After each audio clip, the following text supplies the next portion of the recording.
Coming up on this episode of Design to the Nines, if you want to see how I took this Ikea dresser and turned it into this mirrored nightstand, then stay tuned.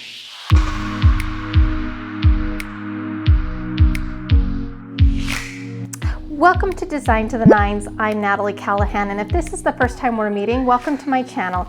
If you enjoy learning about DIY, home decor, and really all things home related, I'd ask you to consider subscribing to my channel below and turning the notifications on, because I bring you weekly tutorials on these topics and I'd hate for you to miss a thing. This week's episode is really exciting. It's really special. It's kind of my little baby. It's the Girls Can Use Power Tools Challenge. And this month I've asked Heidi to co-host this with me. She's an amazing and talented YouTuber, so you're definitely going to want to check out her channel.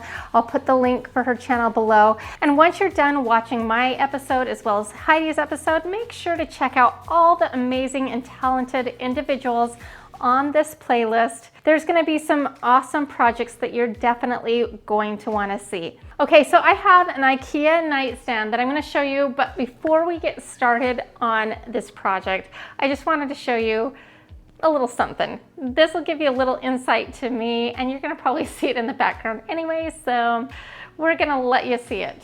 It's a putting green in my house, and if you look just to the left here are my husband's golf clubs. Yep, and that's where they are a lot of the time. And then all the way back there you can see my boys' golf clubs. Now, as a designer, this is definitely not a look I would go for, but this just goes to show you how much I love my guys in my life.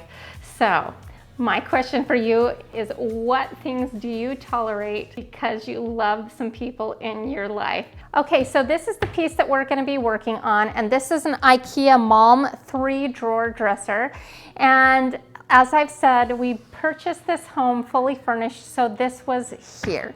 It just is not going to work with the decor, the direction I want to take the decor. We're going to do something with it, but what I do like about it is the functionality, the size, and all of that is good. It's just too modern. It's not something that I would have picked out for myself. If you have a piece of furniture that you had a long time and you don't really like the way it looks, I hope this episode inspires you to make it over to something that you do like. So we are going to take this from modern to more of a farmhouse chic, if you will. We are going to do that by adding some trim, and then we're going to put some mirrors on it. There's something about mirrors that really just makes a piece more glamorous. So what we're going to do is we're going to add some trim, we're going to add some paint, add some mirrors and some crystal knobs, and it will look nothing like it when we're done. And that for me is a good thing. Okay, so we're going to start by adding some trim. And what I have here is a 1.5 by 36 inch, and it's a 1/2 inch thick piece of craft wood that I picked up at Home Depot. It was about $2.50 for this here. And you can do this like one of two ways. You can either measure it out, which is a good way to go. But a lot of times what I like to do is just hold it up and take a pin and mark the back side. So now I'm going to take you outside to show you how to use a miter saw. All right, what do you think of the glasses? Aren't they attractive? Well, being safe is attractive. You just don't want anything getting in your eye and causing any damage. It's just not worth it. We are going to take our piece that we have marked, and we are just going to set it down here on our miter saw. This is a Chicago Electric. It was very affordable. This is like a perfect starter saw. And it also has a couple of really awesome features, like a laser. So you can line your mark up with a laser and know that it's in the right spot. Then it also has this handy clamp that you can just clamp your piece of wood so it's in place. So that's all set. And then in order to work the saw, we release it by pulling in that button, and then here you pull it in, and then you pull on that, and that starts it up. So let's make our cut. Hey honey, you like You're so hot. My husband thinks I'm hot with these glasses on, so it's okay. All right, so for this next part, I am going to be using my most favorite power tool, and that is my finish nailer that's hooked up to an air compressor. So to switch these out or to put them on in the first place, you simply pull back this little thing right there and insert that in and then let it go. I like this dial to be right in the middle. So that's 150 here and 80 here. And you'll know if you need more pressure or less pressure by how far the nail goes in. So if it's not going all the way into the wood, you know you need to turn this dial right here and increase the pressure or decrease the pressure. And then all you do is turn it on. All right, so I've got this laying down on its back. It's just gonna make it easier for us to work with it. So what we're gonna do is we're gonna flip it over and just pick one side. And I'm just putting a little bit of Gorilla wood glue on the back, and this is just to kind of add a little bit of security. And then we will flip it over right up here by the top where we're gonna line it up. And I'm just gonna jiggle it a little bit to kind of work out some of that glue. And then we are going to take our favorite tool, the finish nailer, and we are just gonna pop a few nails in for good measure. So I do it one side and then the other side, and then one in the middle. And that should be good. And then we'll just do this on all of it. And then if you have any wood glue squeeze out, just kind of wipe off the excess with a rag or your finger like me.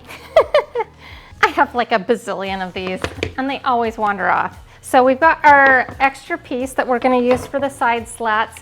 And what we're gonna do is just measure in between. So I can see that it's slightly under 5 inches, just barely. So it's like 4 15/16. And so we're gonna make that mark and then we're gonna go cut.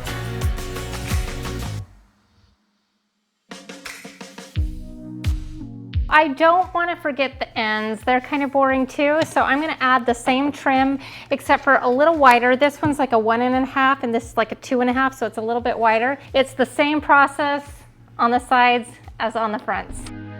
All right, so next up, we need to fill in the nail holes, all the cracks and crevices, and get it all nice and tight. So I've just got some spackle, and we're just gonna wipe that in there, and then we'll let it dry.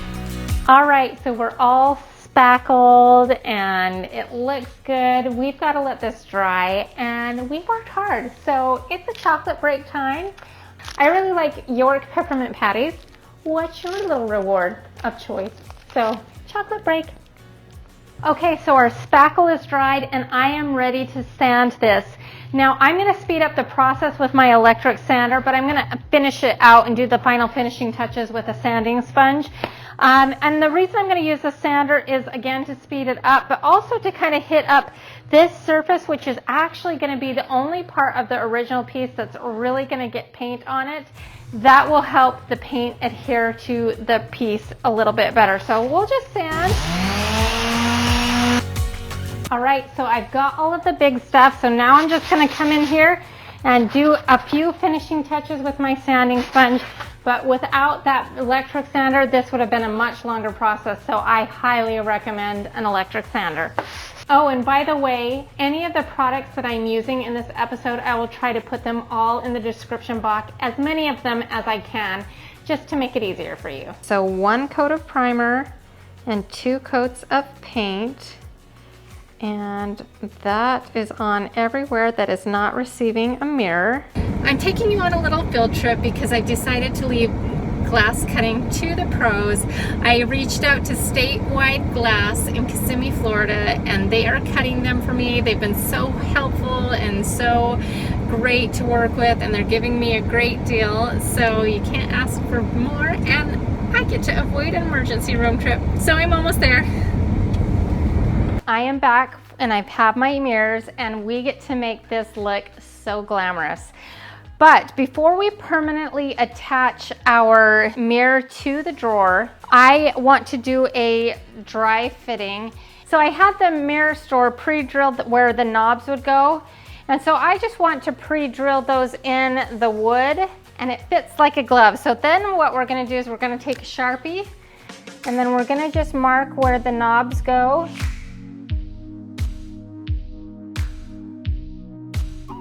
We're gonna take our drill and pre-drill those holes. So now that we've got our holes drilled, we are gonna just apply some of this liquid nails, and I'm just gonna do it kind of in an S shape, and then put your mirror right into place. It should go in without any issues. And then just jiggle it back and forth just slightly. There should be a little bit of wiggle room. And then just make sure your holes are all lined up. I decided to bring the party upstairs to the bedroom where it's actually going to be sitting. I plan on doing a full bedroom makeover over the next month or so, so stay tuned for those. So I am going to just squeeze on a whole bunch of adhesive. Woo! That got me. Statewide Glass recommended that since it's going on top, that I should do a 1/4 inch thick. I did 1/8 inch everywhere else. So that's what this is. That looks perfect. So now to hold it into place while it dries, and you should do this on all the pieces, just use blue tape because it will hold it in place without ruining the paint. All right, there's a reason why this is going in mommy's room and not a kid's room, and it's because it does fingerprint, and we've handled the mirrors a lot, so now it's time to clean them off and get it all sparkly. So now it's time to add a little jewelry. These crystal knobs, I actually got off of Amazon. I stopped buying knobs and hardware in the big box stores a long time ago. It is so much more affordable and cheaper to buy it off of online, whether it's eBay or Amazon. So I'll put the link to these below, but these ended up being like 83 cents a knob. At the big box stores, it was gonna be $4 a knob, so this is a huge savings and it's something I highly recommend. One little side note, because we did add the mirror, we do need to get a little bit longer screw, so I went out and got 1 1/4 inch. They come with 1 inch. So just hang on to those for another time. You might need them later. You wanna be sure to put these on just tight enough that they're on secure and not so tight that it cracks your glass, so just be careful of that.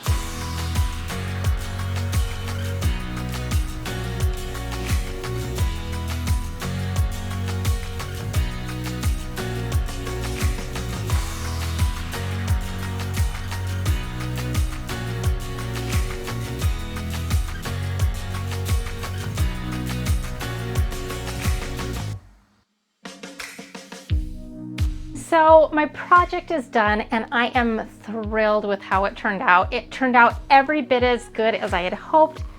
I love it when that happens. I don't know about you, but sometimes you have it like in your head and you just really hope it turns out. And this time it did. I'm super happy with it. And I hope that you learned something along the way. I hope you felt empowered to use power tools. So make sure now that you've finished this one to go through the list, watch all of the inspiration on using power tools from other women. I think you'll like all the projects that you find there.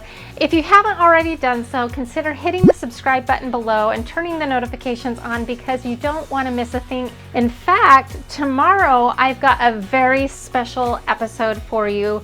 I've been asked to participate in a collaboration with amazingly talented women on turning trash into treasure, and I've got something so special. It might surprise you what I'm using as far as trash, but then again, I've used tuna cans before, so you never know what I'm going to use to decorate my house with. Again, thank you so much for joining me this episode and all of the episodes. I really appreciate the support. We'll see you soon.